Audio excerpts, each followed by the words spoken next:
जब मेरी शादी हुई तो उस समय मेरी उम्र 30 साल थी। ऐसा नहीं है कि लड़के नहीं मिल रहे थे, काफ़ी लड़के मिले, लेकिन कुछ ने मुझे रिजेक्ट कर दिया और कुछ को मैंने।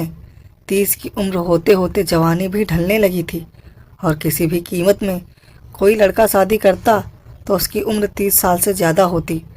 बनारस के अच्छे परिवार में शादी हुई। मेरे पति पढ़े लिखे और एक स्कूल में टीचर थे। हमारे बीच प्यार था।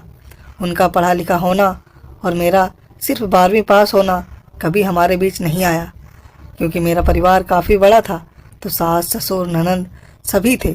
सारा दिन काम करने के बाद जब मैं अपने बहन भाई से फ़ोन पे बात करती तो मुझे बोलते कि तुम अपना ध्यान दो, सिर्फ काम मत करो, तुम्हारी शादी की गई है, तुम कोई नौकर नहीं हो। और मुझे भी उनकी बातें सुनकर लगता कि ये सही बोल रहे हैं। ये सिलसिला 1-2 महीने चला और उसके बाद अचानक से मेरे पति घर पर आते और बोलते कि अपनी बहन और भाई से कम बात किया करो। मैंने बोला क्यों, क्या हो गया है?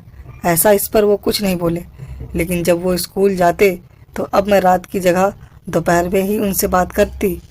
4-5 दिन बाद वो फिर मुझे मना किए और इस बार कहा कि ये घर तुम्हारा है, तुम्हें जैसे रहना है रहो, लेकिन किसी बाहरी का इंटरफेयर मुझे बर्दाश्त नहीं होगा। मैंने अगले दिन ये बात अपने भाई और बहन को बताई तो वो भड़क गए और बोले तुम बोलो तो अभी घर आके उन्हें बताते हैं। काफ़ी भला बुरा कहा, यहाँ तक बोला कि तुम्हें कोई दिक्कत है तो आ जाओ यहाँ वापस। अगली सुबह पति ने मुझसे मेरा फ़ोन ले लिया और बोला आज के बाद तुम अपने मायके वालों से बात नहीं करोगी। मुझे लगा कि मैंने घर पे सब बता दिया। हो सकता हो मेरे भाई और बहन ने उल्टा सीधा बोला हो। इसके अलावा मेरे पति ने और कुछ नहीं बोला। मेरे मायके के लोग कई बार मुझे फ़ोन किया और जब कॉल नहीं उठा तो उन्होंने मेरे पति के फ़ोन पर फ़ोन किया।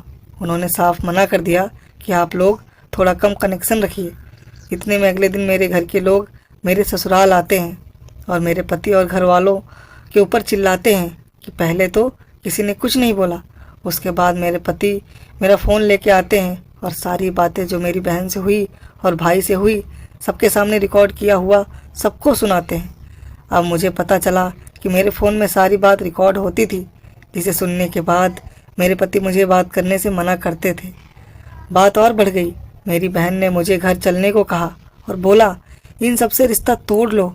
मेरे पति ने बोला ये घर तुम्हारा है, लेकिन तुम्हें ज़बरदस्ती नहीं रोकूंगा, ये फैसला तुम खुद करो। तुम्हें हमारे यहाँ रहना है या अपने मायके वापस जाना है। बस ये याद रखना, अगर यहाँ रहना है तो अपने मायके वालों से रिश्ता तोड़ना होगा, और अगर मायके जाना है तो मुझसे रिश्ता तोड़ना होगा। मेरे भाई ने बोला ऐसे परिवार में रहना जेल में बंद होने जैसा है, तुम हमारे साथ चलो, इससे अच्छे घर में तुम्हारी शादी होगी। मुझे भी लगा अभी सिर्फ 6 महीना हुआ और ये स्थिति है, आगे पता नहीं क्या होगा। मैं अपनी बहन और भाई के साथ मायके आ गई। कुछ समय बाद उन्होंने तलाक के लिए अर्जी दी। मैं अंदर से डर गई और सोचा एक बार फिर से मौका दिया जाए, लेकिन तभी मेरी बहनों ने मुझसे मना कर दिया और तलाक के साथ ये मांग रखने को कहा कि शादी में लगे सारे गहने दें और जो पैसे खर्च हुए हैं वो दें।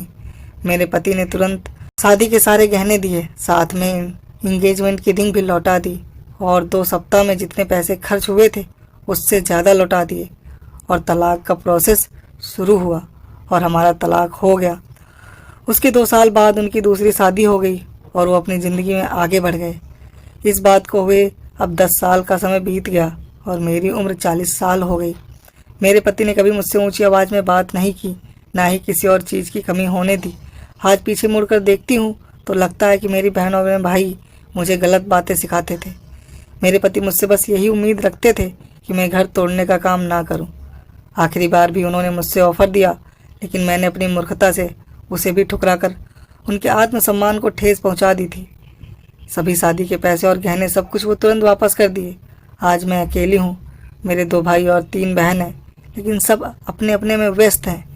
दोनों भाई अपने परिवार में व्यस्त हैं और दोनों बहनों का अपना घर है और वो बखूबी से संभाल रही हैं। अगर सही समय पर मैंने अपने मन की बात सुनी होती और पति की बात मानी होती तो आज मुझे ये दिन देखना नहीं पड़ता। जो लोग भी मेरी ये वीडियो देख रहे हैं, अगर उनकी शादी नहीं हुई है, ख़ास तौर पर लड़कियां, तो आप एक बात याद रखिए, आपका घर आपका ससुराल है, उसे पहली प्राथमिकता दीजिए, क्योंकि मायका सिर्फ माँ बाप से होता है।